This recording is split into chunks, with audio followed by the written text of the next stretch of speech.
Welcome to the Real Life Podcast with your hosts, leadership and personal growth author and speaker John C. Donahue and licensed psychotherapist Lou Carfisi. The Real Life Podcast is your weekly dose of motivation, encouragement, and direction to help you live your life at the highest level. Hello, everybody, and welcome to the Real Life Podcast. My name is John, and I come to you from johncdonahue.com. Joining me, as always, is my co-host, my best friend, and after tonight, I think is somebody that we're all going to admire just that much more, Mr. Lou Carfisi from lifecarecounseling.net. How you doing, pal? I'm doing well, sir, and I don't deserve all that praise. It's it's above my pay grade. No. You deserve that and a whole lot more. We are the Real Life Podcast. We have our own websites. We have our own businesses. Lou is a licensed psychotherapist. He has a flourishing business in the Atlanta area, and I'm a leadership coach and a mentor and a consultant for businesses, leadership, personal development, that kind of thing. And I'm here in Florida, and we combined our strengths to form the Real Life Podcast. And you can find blog posts and our previous shows at reallifepodcast.com. If you're watching this and someone shared it with you, you can always find us on Facebook at the Real Life Podcast. And this is what we do every Monday night now at 7 p.m. Eastern Time. We do the live recording of our show. So this is going to be raw. We may have to start and stop a couple times, barring any technical glitches. We should be good, but this is what we do because we want to help you live your life at the highest level. So tonight, my friend, we're talking about weight loss and bariatric surgery, which a lot of people are very interested in weight loss. Bariatric surgery, I think people are interested in, but they don't know nearly as much about it. Let's start by you telling a little bit about your story and how you came to the decisions that you made in your life, and we'll kind of dig into it from there. Is that a fair starting point? Yeah, it sounds good. All right. Well, I started off at 100 pounds, actually 101 pounds over what I am now. I had diabetes, type 2. I had arthritis in my hip and in my joints. I had high blood pressure. I had sleep apnea so bad that it was barely being taken care of by the CPAP machine. I could hardly walk from one room to the other without getting winded. And pretty much, if I had stayed on that course and done those things and not done what I did, I probably wouldn't be sitting here talking to you right now. That's how serious it was.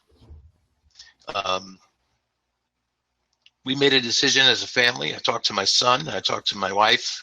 The three of us sat down and we decided that instead of waiting, until I just sort of drifted off into the sunset, we were going to take some action. And we decided to go ahead and have a visit with a surgeon. And we met with the surgeon in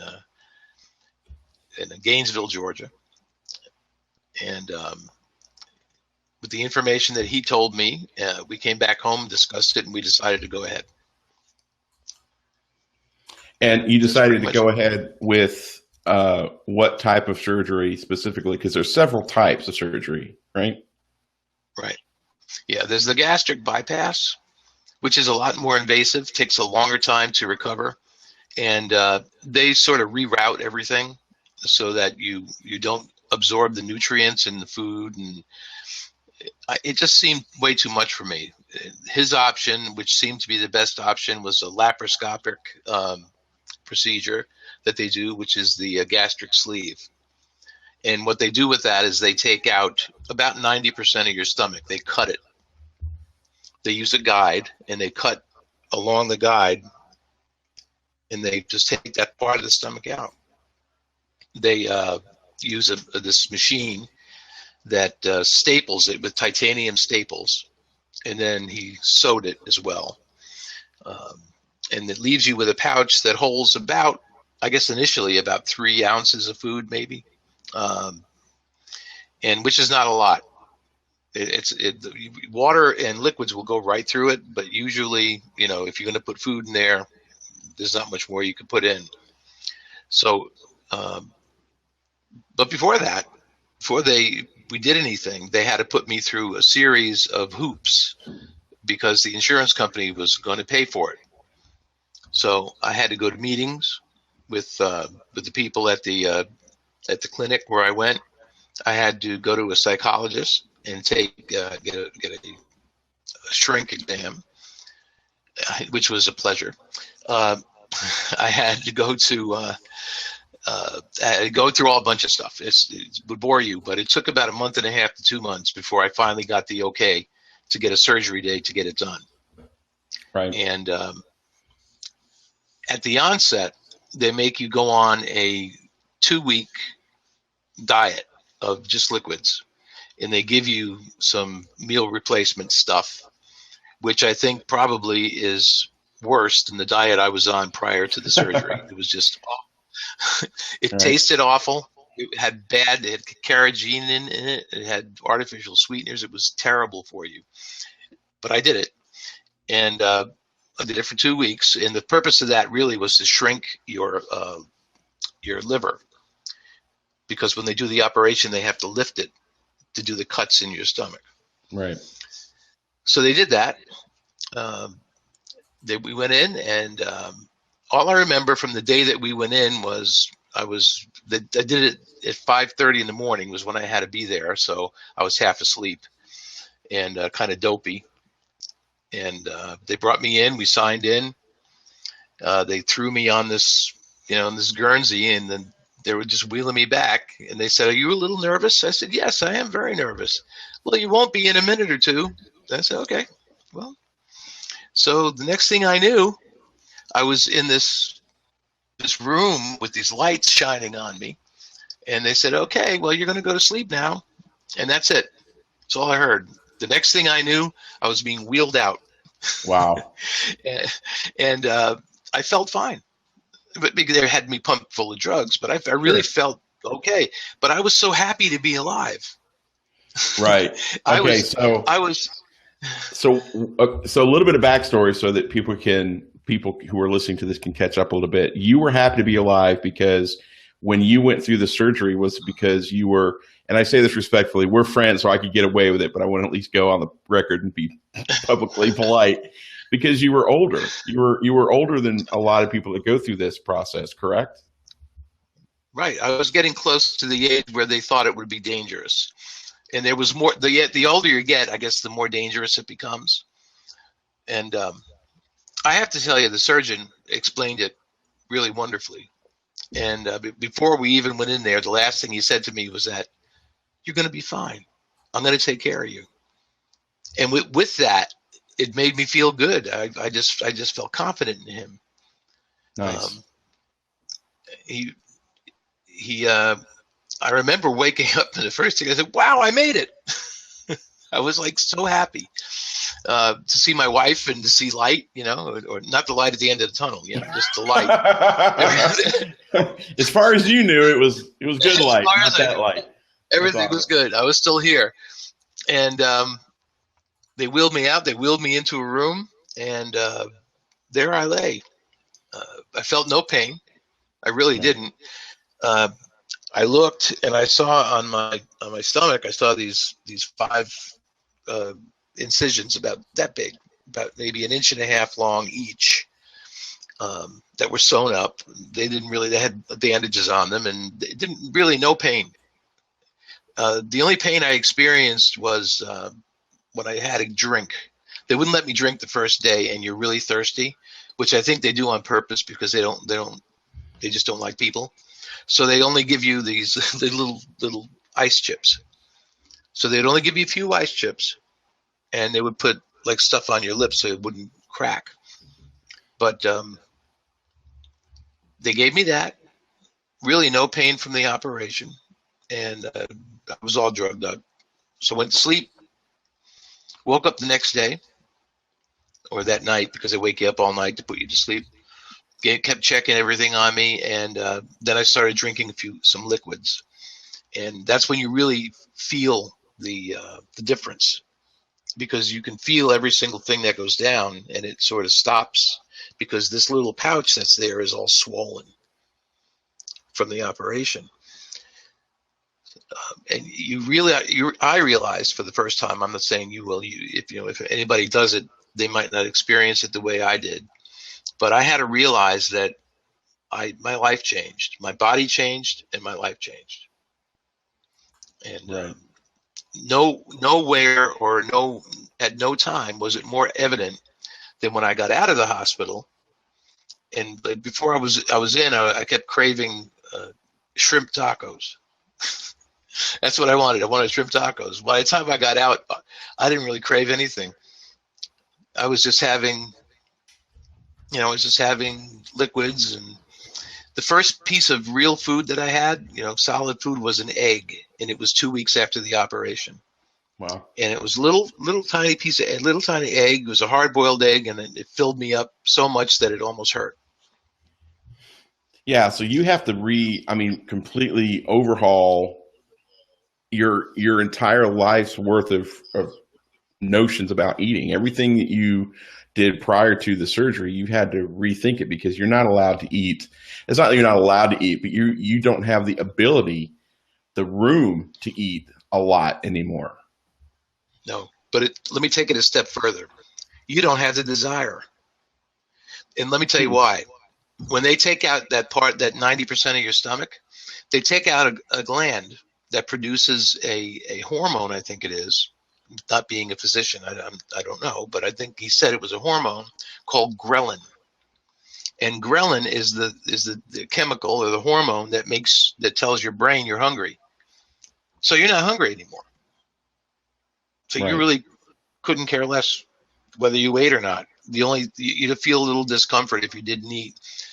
But you don't crave. I wasn't craving anything. I wasn't craving food, any kind of food, pizza, pasta. And I can tell you now that I'm over 8 months out.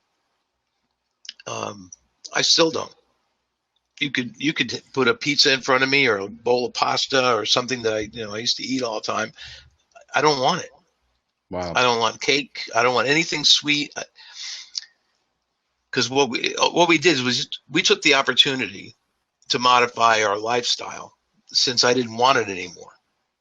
And Right. and we changed everything. And my wife changed it along with me, because she wasn't feeling too well.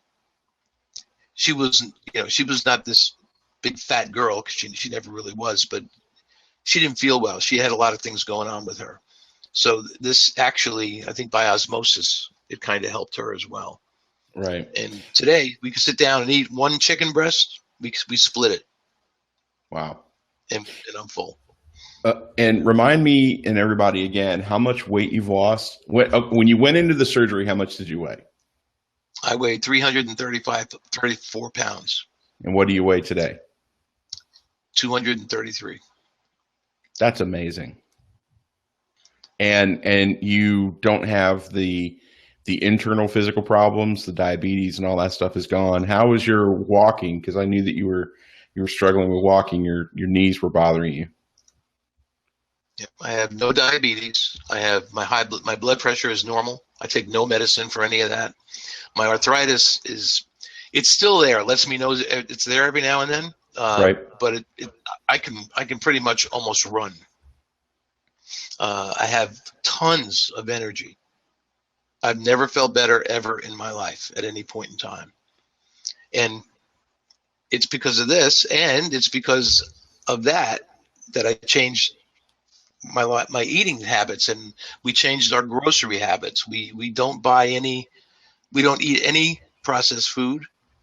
We eat no sugar at all, no flour, no anything. We have meat, which is grass-fed beef. We have nothing with GMOs in it. We've gone completely psycho. We've become those people, when we go to the store. Right. There's a huge difference. If you eat a piece of fruit that's organic and not GMO, it's a big difference. You can tell a difference because it actually tastes like the fruit used to taste before they modified it and mixed it with chemical stuff and bug DNA and all that stuff it does.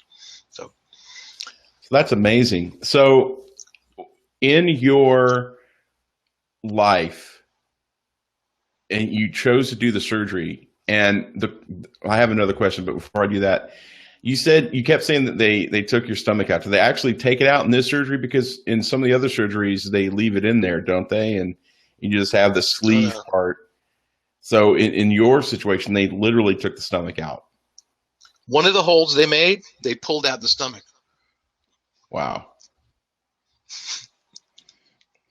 It was gone, man. This is me just being a nerd. They showed you, like, Mr. Carfisi, here's your stomach. Miss Stomach, Mr. Carfisi. No, they didn't. I wanted to see it. That would have been interesting. Yeah.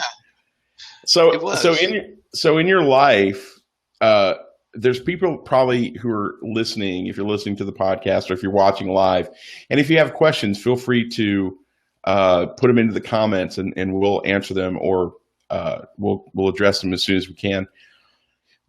The habits that you had, could you have done those same things prior to the surgery? Yes. And people would say, well, why didn't you just diet? I've been on 8,074 diets, and I've lost the same 30 pounds about 35 times. Right. And the last few times I went on a diet, I went on the Sugar Busters diet, which was really just low carb, almost no carb in it. And I did that, lost about 35 pounds, and then stayed on the diet, didn't change anything, and gained it all back, plus. Because I couldn't lose it anymore. Your body just says, okay. And this is what the surgeon told me. He said, your body just says, stop. I'm not doing this anymore. You can diet all you want. You're going to be 334 pounds, whether you like it or not. I could not lose it. We tried every single thing under the sun. I guess, I don't know. It really didn't matter, because I figured if I was going to gain weight, I might as well have a piece of pizza. And I was the same weight. And I would eat, for a week, I would only eat that stuff, and I was still the same weight or more. Right. People would. Go ahead. People think it's a weakness in people who are overweight. And I've been thin. I've been ridiculously fat. And now I'm getting back to normal again. And I can tell you, the disrespect that I had for people when I was thin, I regret every second of it. Because I had disrespect for people who were fat. Right. Go on a diet, eat a salad. I was that idiot. So I did that, and I thought that way. Right. But I didn't realize how wrong I was when I was doing that. So, well, there's a psychological component, and I'm a big dude, and there's just call a spade, and when you're a leadership, unlike, and I'm not taking anything away from Lou, and I'm certainly not trying to insult him. He knows I would never do that intentionally. But when you're a leadership person and your goal is to try to help people get control of their lives, their schedules, their time, their relationships, my whole message is, you have to take control of what you're doing, or as much control as you can exert on certain things. You don't have time to get things done because you're allowing yourself to watch too much TV, or you're allowing yourself to be drawn into too many, shiny things. So, sure. Part of that is when people are looking at me as a leadership guy, they take a little bit away and say, you know what? Well, if you're supposed to be in control of all these areas of your life, how come you're not in control of your weight? And they don't know my life. They don't know the things that I've done. They don't know the half marathons or the 5Ks or the 10Ks. I wasn't running like a gazelle, but I still, did them. So we don't ever know everybody's inner workings, but there's that psychological component of, you should have control of this. How do you deal with that weight for so long? And what are the effects I could tell you from my personal experience, but I'd like to hear from your professional experience. What are the mental effects it has on people carrying weight for an extended period of time? You begin to lose your sense of purpose.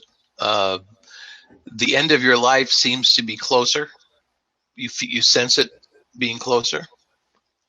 I thought I was going to. I honestly, and I'm not trying to be dramatic, I thought I was going to die. As a matter of fact, before I went for the operation, I put a document on my computer that said, if I don't come back, this is what you need to know about, the bills and the money and all that stuff. Right. There is no money and there are a lot of bills. So that's pretty much what it's universal, I think. Yeah, really. So, but I did that, and professionally and psychologically it had two different effects on me. Professionally, it made me feel as if I was not able to do my job as well as I might have been able to, because I felt self-conscious. Right. And you cannot be a really successful therapist if you're self-conscious. Or a coach, or a consultant. Or a coach or a consultant, right? And if you and I felt this even because I was heavy before I became a therapist. I was heavy in when I was in corporate America, and it stopped me from getting promotions because I didn't have the look. Right. I didn't have that. Well, you and I could have several conversations about that very little nugget right there. But right. I didn't mean to interrupt. No, go ahead. No, it's very true. I was at an event a couple weeks ago with Sarah, and I was easily the biggest guy in the room. And you don't have a lot of custom, unless you have a lot of money. You don't have a lot of custom clothes, and everybody's walking around in their well-fitting suits, and you're not. And it starts working on your brain. So, and that's the negative of carrying weight for a long time. It's just some of it. I mean, we didn't even scratch the surface of depression and, the anxieties that come with being an overweight person in society and culture, and all the backlash that comes from that. Let's contrast that a little bit for the sake of time, but let's contrast that with where you're at mentally now, having had the surgery 8 months later. You've lost an impressive amount of weight. What's going on mentally now? Okay. If I can just go back for one point. Oh, sure. My bad. No, that's all right. The one point I want to go back to is motivation. Even though I was overweight, and even though I had all these feelings of insufficiency and, feeling a little bit behind the eight ball, not being able to do my job, the thing that motivated me the most was a note that I got from my son. And that was tough. Right.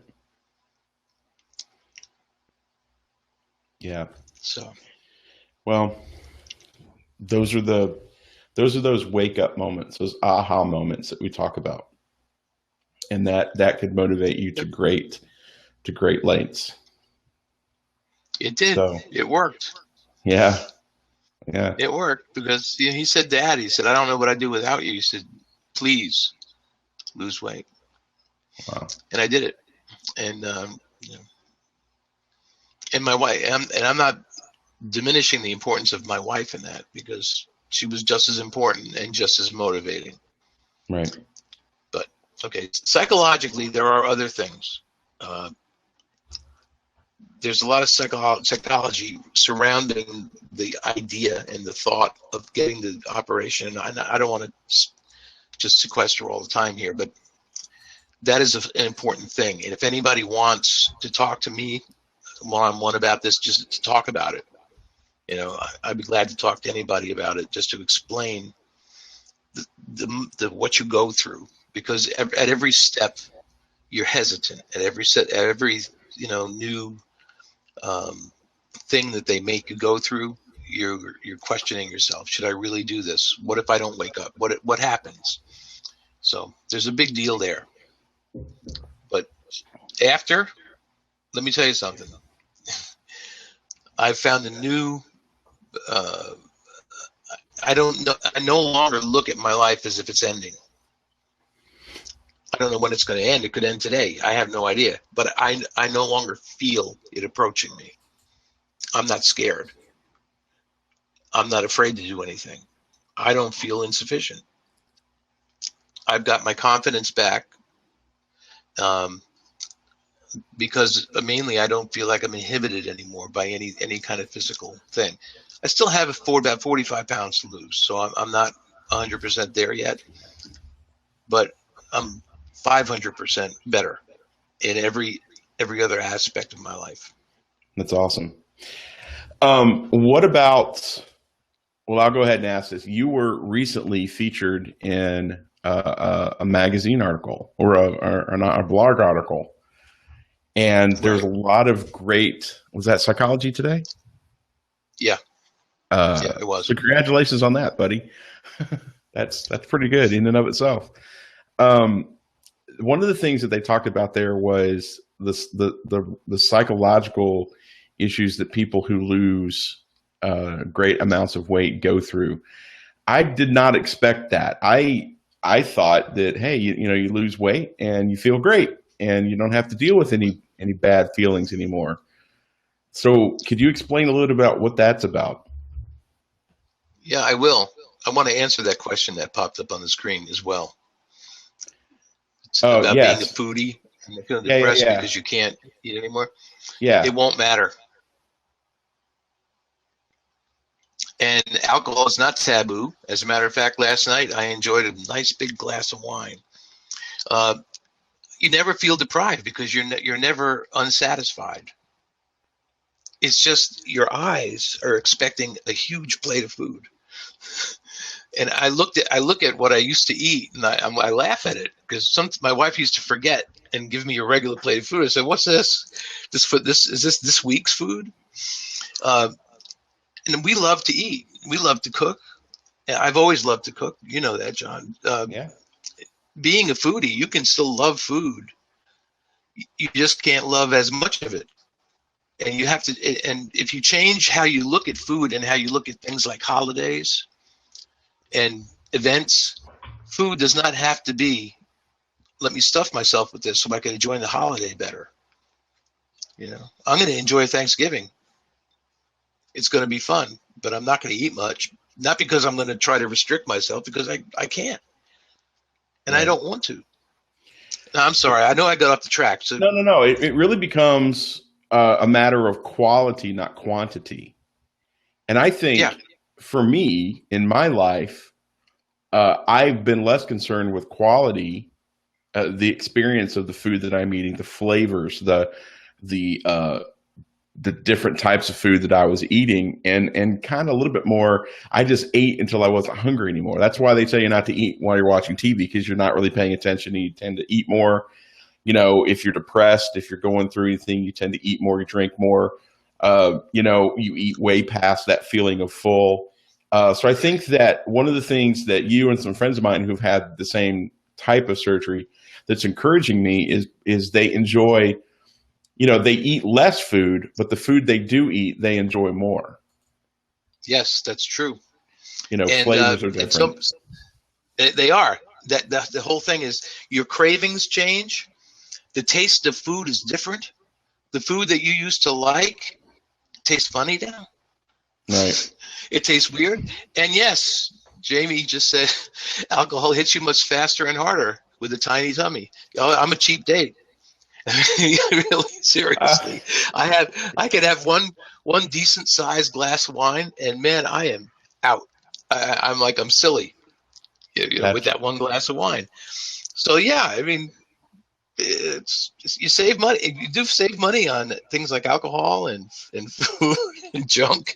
Right. And to your point about sitting down TV, watching TV, and throwing snacks in your face, you'll only be able to do it for so long, and your stomach's going to say, "Excuse me, stop."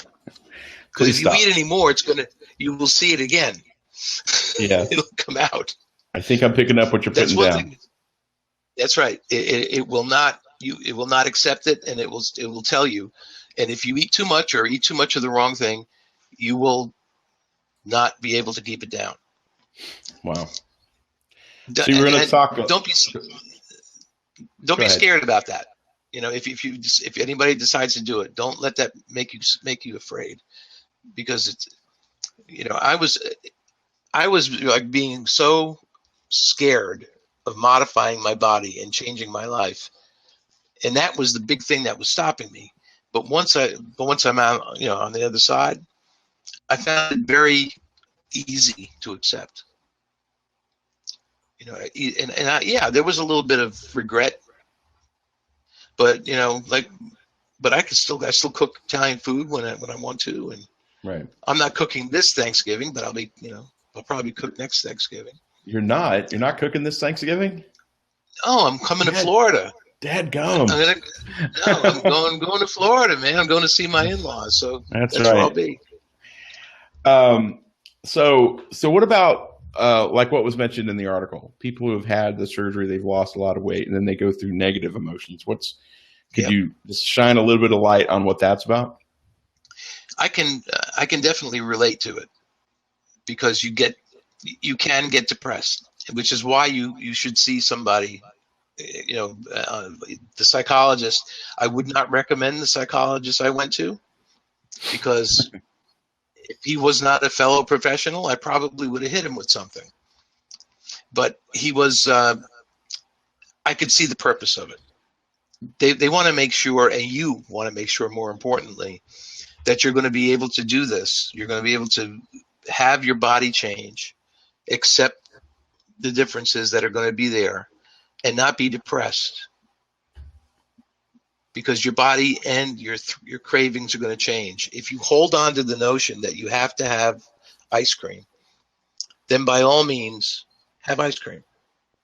You'll only have this much. It's the sense of feeling full comes almost after 3-4 ounces of food, and you're full, and the rest of it is up here. So if you associate, Thanksgiving, Christmas, all the dates, all the important days, like going out on New Year's Eve and drinking, you'll drink less and get just as stupid. You'll eat less and enjoy it just more, because your taste buds awaken. The holidays, you'll be spending more time thinking about the people in your life. But the most important thing is you'll be around longer. You'll be healthier, and you'll feel better. Right. I guarantee it. I haven't had anybody in my practice, either online or in person, that has gone through the surgery and then regretted it. But I do have people who are apprehensive about it. And I have people who are in denial, saying, I really don't need it. I'll just go on a diet. Well, how many diets have you been on? I've been on 30. How much weight have you lost? Well, I gained and lost the same 50 pounds 100 times. Okay. I'll use an old Dr. Phil sentence here. How's that working out for you? It's not. It's not. Right. One last question, because it's something that I was asked, because I've been thinking about doing this very thing. What do you say to someone who says, well, that's great, so you spent your entire life feeding your face, and now you're copping out and getting surgery? What do you say to somebody like that? Well, I would first go through a series of emotions where I'd want to kill them. And then after that, I would say to them, you just don't understand. You just don't understand. It's not a matter of I'm a slob and all I want to do is sit and eat, bonbons and donuts and milkshakes. That's not the type of people that we are. I mean, we like them, but you're right. It is a huge commitment, and there is no cop out. That's somebody made that comment. You're right. It is not. But it's not the type of person you are. You're not that person, and people think that you are. They look at somebody who's overweight and they say, "Look at that fat slob. You know, he must just do nothing but sit around all day and do this or do that." Well, maybe they do, but I don't think so. I know it wasn't the case with me, and I know it's not the case with you, and I know it's not the case with a lot of people. It's just not true.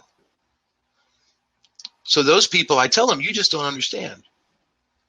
You know, if you were overweight and you couldn't lose weight no matter what you did, and I really mean that, no matter what you did. And the way the surgeon described it, as there was almost the stomach, because it's so big, starts to produce estrogen. So not only do you feel rotten about yourself, do you feel fat and you can't move and you can't do anything? Not only that, but now you're turning into a soprano. And I don't mean the kind on TV. You turn into, you literally, the estrogen is turning you into a female. You start to become. Men. This is for men. If you're already a female, if you're already a female, right. This is not. Doesn't work conversely. I'm not being negative towards. No, it doesn't. I'm not trying to be negative towards female, but female traits in a male are not really. They're not good. So, but anyway, it turns your body into something that it's not supposed to be. Right. And you know it. Because your attitude changes, your thinking changes, it clogs you up. It's inconsistent. It's incompatible with who you are as a person. So that person obviously would not have known what he was talking about, and I would have to explain it to him. Gotcha. Understood. All right. Final words, my friend. Is there anything that you'd like to add? If there's anybody who's thinking about getting the surgery, or if there's somebody that's struggling with weight loss, any last words of encouragement? Yes. Don't give up. Don't give up. Don't let anybody lay that template over you that says you're a slob or you're fat, you're a pig, and all the bad words that they can say. Don't accept it, because inside, underneath that extra weight that you're carrying, is the person who you are. And you want to bring that person out, and you have to love that person enough to want them to come out. So don't let anything stop you. If you've dieted and nothing's worked, and you were where I was, where you had this, other being attached to you somewhere, that's when you need to take this kind of an action. And it's the best thing that I ever did in my life, and it's the best thing I ever did for my family. One other thing I did was I started using Shakeology shakes. I have one of those a day. My wife takes one of those a day. It healed her from all kinds of deficits in nutrition.